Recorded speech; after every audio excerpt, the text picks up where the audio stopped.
Assalamualaikum warahmatullahi wabarakatuh. Perkenalkan, nama saya Rini Pujiastuti. Saya dari Prodi Teknik Elektro Universitas Muhammadiyah Gresik. Hari ini saya akan mempresentasikan hasil penelitian saya tentang sistem monitoring detak jantung berbasis LoRa. Adapun hari ini poin-poin yang akan dibahas tentang latar belakang, permasalahan, desain dan metodologi sistem, pengujian sistem, dan analisa hasil. Yang terakhir adalah kesimpulan.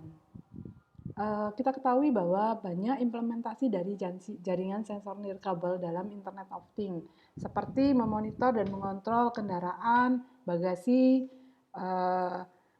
peliharaan, hewan peliharaan seperti anjing ataupun manusia ya di sini. Di tempat lain lagi, yaitu di dalam bidang pertanian, membuat otomatis misal penyiraman ataupun pemberian pupuk dan lain sebagainya. Di bidang energi konsumsi juga bisa dengan pengontrolan berapa banyak yang tidak terpakai mungkin bisa diotomatis atau dikontrol dengan mematikan atau menyalakan sesuai kebutuhan.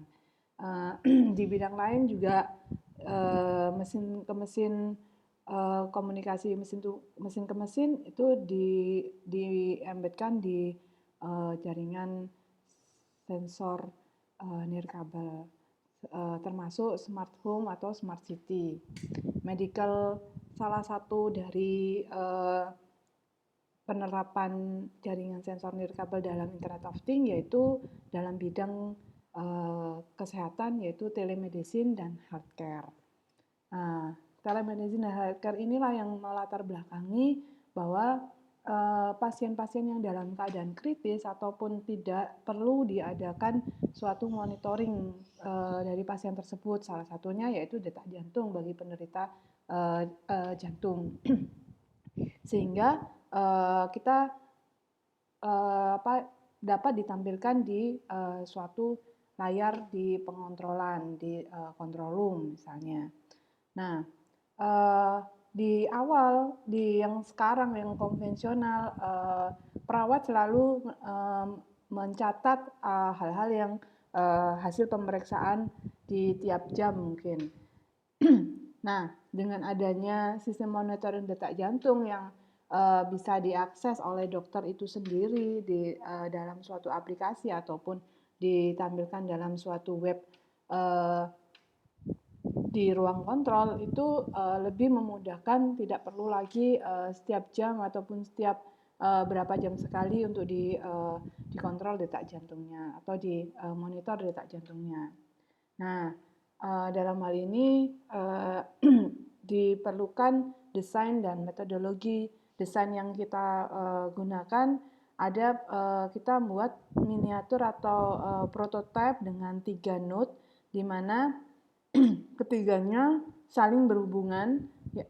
Kita misalkan dalam hal ini satu node ini merupakan satu pasien, sehingga dari beberapa pasien tadi dikontrol di satu node yang nanti sebagai data koleksi atau mengkoleksi data yang akan ditampilkan di ruang kontrol tadi.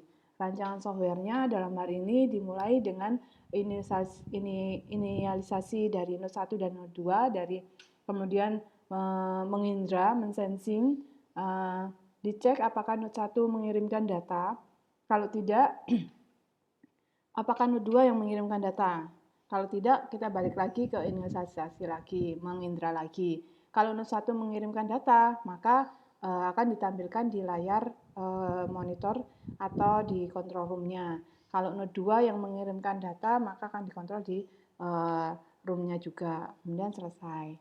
Nah, pengujian sistem dan analisanya, di sini ada beberapa pengujiannya. Pertama, pengujian link budget, di mana ini merupakan pengujian level daya yang diterima antara pemancar dan penerima. Di sini dalam hal ini node 1 dan node 2, atau node 1 dan node yang mengumpulkan data, node yang untuk sebagai pengumpul data. Pengujian yang kedua yaitu pengujian kesalahan bit atau bit error rate, di mana data yang dikirimkan apakah semuanya terkirim dengan bagus ataupun ada bit-bit yang tidak terkirim. Artinya apa? Kalau misalnya dari node 1 mengirimkan ke node pengumpul data tadi, di mana ternyata node 1 itu tidak sampai datanya atau sampai tapi keliru. Nah, di sini akan diuji pengujian kesalahan data tadi. Yang ketiga, karena ini memakai sistem LoRa, dalam hal ini sebagai transmitter dan receiver-nya atau pemancar dan penerimaannya adalah dengan LoRa, maka kita perlu menguji efek Doppler-nya, di mana LoRa di sini mempunyai kecirian tersendiri. Yang keempat yaitu pengujian sistem monitoring detak jantungnya sendiri. Nah, pengujian link budget di sini antara node 1 dan node 2 kita gunakan di area outdoor atau di luar, di mana perhitungan dari secara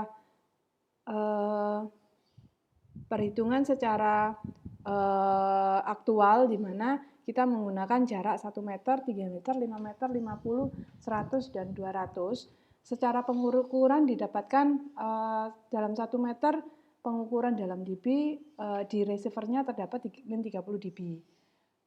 Secara simulasi, berdasarkan persamaan yang telah dibahas di sebelumnya, maka didapatkan misalkan data daya yang terkirim di pemancar adalah 0 dB, maka secara simulasi akan diperoleh 25 dB di sini.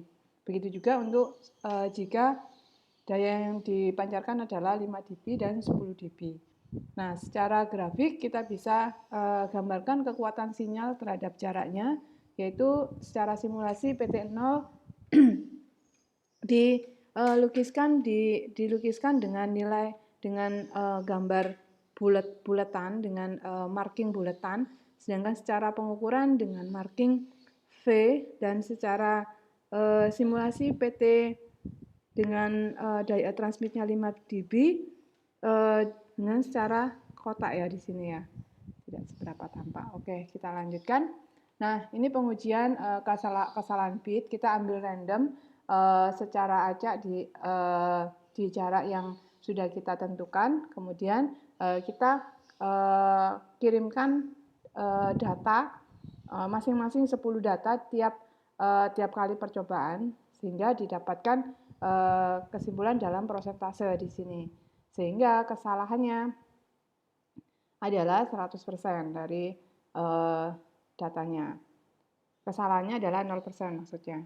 Nah, kita bisa lukiskan pengujiannya di mana antara jarak dan persentase kesalahan, di mana semakin panjang jaraknya maka akan terdapat kesalahan, karena jarak pancarnya dari LoRa tersendiri dia tidak lebih dari 35 ya di sini ya. Oke, ini pengujian efek Doppler. Pengujian efek Doppler di sini itu jika waktu koheren dan waktu simbolnya itu adalah di bawah, maka dia akan lebih baik di sini. Nah, kita bisa lihat di kesimpulan nanti.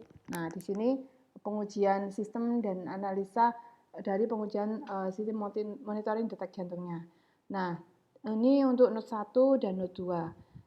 Dari satu responden didapat detak jantungnya seperti ini. Secara kita menggunakan pembandingnya, yaitu sebuah aplikasi detak jantung akan menampilkan nilai BPM yang sama. Untuk node 2, demikian juga untuk node 2-nya. Secara keseluruhan kita mendapatkan beberapa responden. Di sini ada 6 responden dengan usia yang berbeda. Maka hasil dari sistem jaringan sensor nirkabel dan dibandingkan hasil aplikasi tidak terlalu jauh berbeda. Nah, kesimpulannya pengukuran berdasarkan percobaan dengan menggunakan LoRa Dragon Shield menghasilkan kekuatan sinyal terima terjelek itu min 9 dBm pada jarak 200 meter. Sedangkan berdasarkan perhitungan min 68 dB dBm pada jarak 200 dengan daya pancar digunakan sebesar 10 dBm.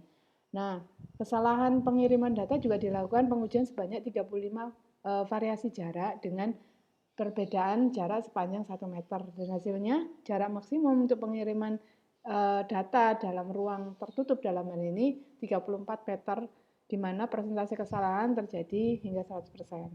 Pengujian efek Doppler menghasilkan bahwa efek Doppler terjadi ketika SF-nya sama dengan 12 dan bandwidth-nya 125 Hz, di mana kecepatannya melebihi 70,5 km per jam. Efek Doppler ini terjadi pada waktu SF7 dengan bandwidth 250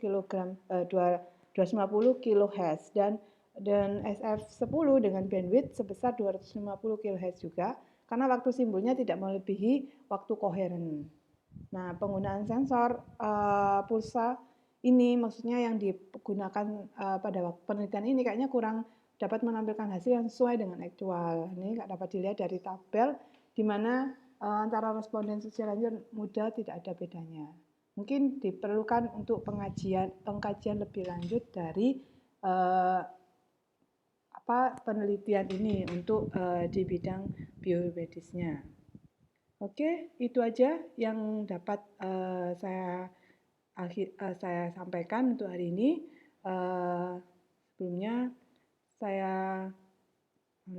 Sebelumnya saya mohon maaf kalau ada yang salah.